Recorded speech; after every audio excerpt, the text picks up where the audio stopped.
GamingBolt presents 15 signs that an upcoming game is going to flop hard. Games can be a fickle business. In 2018, there's 4 major platforms and dozens of major publishers pushing out release after release, meaning that when you need your game to get noticed, you need to do everything you can to stand out, even if you aren't completely confident in what you're selling. Spend long enough playing games and the warning signs might become as evident to you as to us, but let us share our knowledge with you so you know what to watch out for.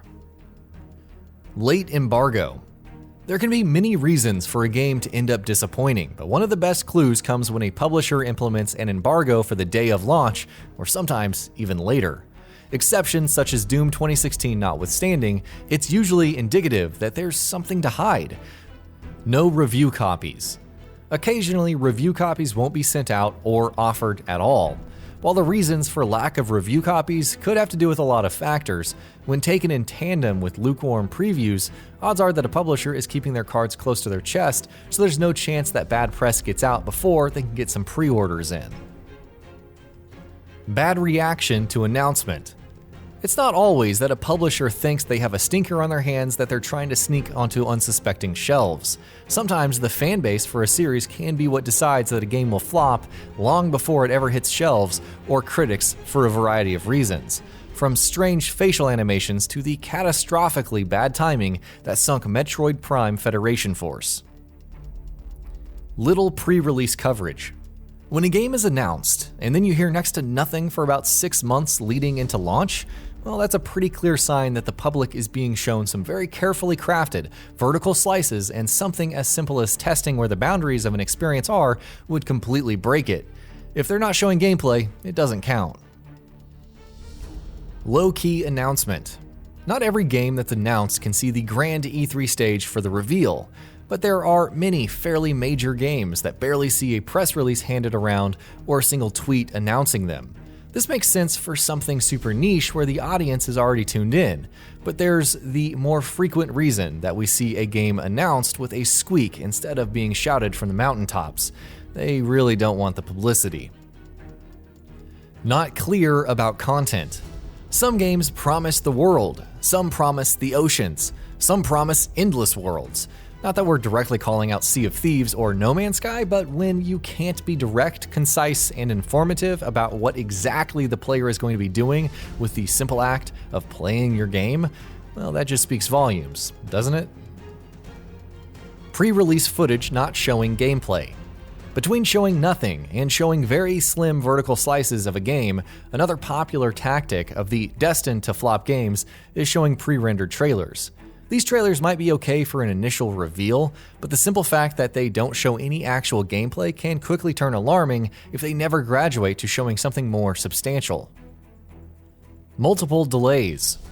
A delayed game is good eventually, a bad game is bad forever, or so says a quote people love to use from Shigeru Miyamoto. Eventually does have to come, however.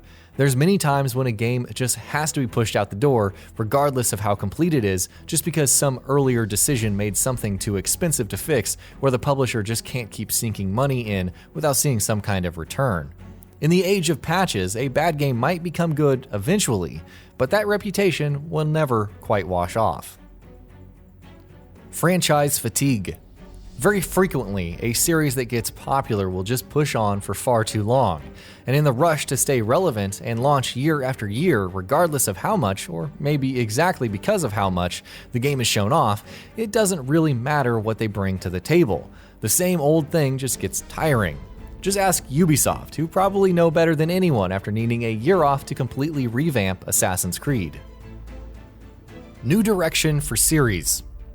While this can work just as many times as it doesn't, see the last 2 console releases for The Legend of Zelda for the best case study possible, there's many cases where innovation for the sake of innovation just didn't do a game any favors, and can directly lead into other entries on this list, like poor initial reception.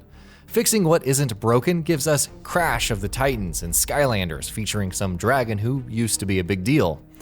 What have they done to you, Spyro? New developers. IP rights are a fickle beast, and a story like Retro Studios transitioning Metroid successfully into their care is a rare story indeed. Many times, when the original creators can't or won't work on their series anymore, some other poor studio is forced to pick up the slack, whether or not they understand what made the series special in the first place. Mario Party gaining the maligned car is a great example. Licensed game. These slippery suckers have gotten harder to spot as the cost of development all but pushed out quick cash grabs of licensed properties. But it's still important to be vigilant and careful of games that slap on a license and get out the door trying to squeeze a few bucks from fans. These days it's more on children's games and cheap niche sports titles, with the occasional bad anime game phoned in. Free-to-play mechanics in paid games. Not since Sony launched the PS3 at $600 has there been a bigger global reaction to something from gaming as what we saw around Star Wars Battlefront 2 and Lootgate. We're not specifically calling out free-to-play as a business model itself, which has a lot of benefits to it when handled properly. What this entry is condemning without qualification is that if you want to charge the full retail price of your game, then Season Pass and any extra DLC that isn't part of that, you really have no excuse for pay-to-win mechanics in a game we already paid into. Bad targeting. Gaming is an art form, and not all art needs to be for all people.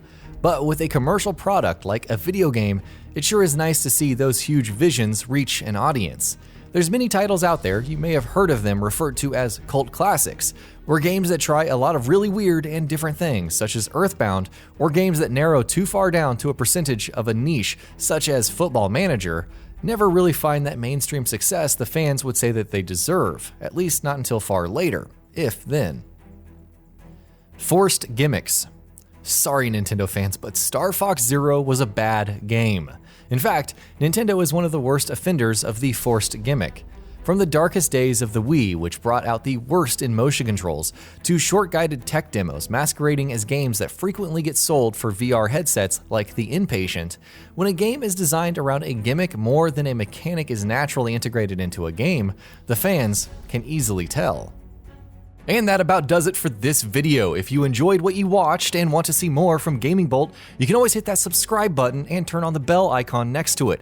That way you will never miss any of our videos.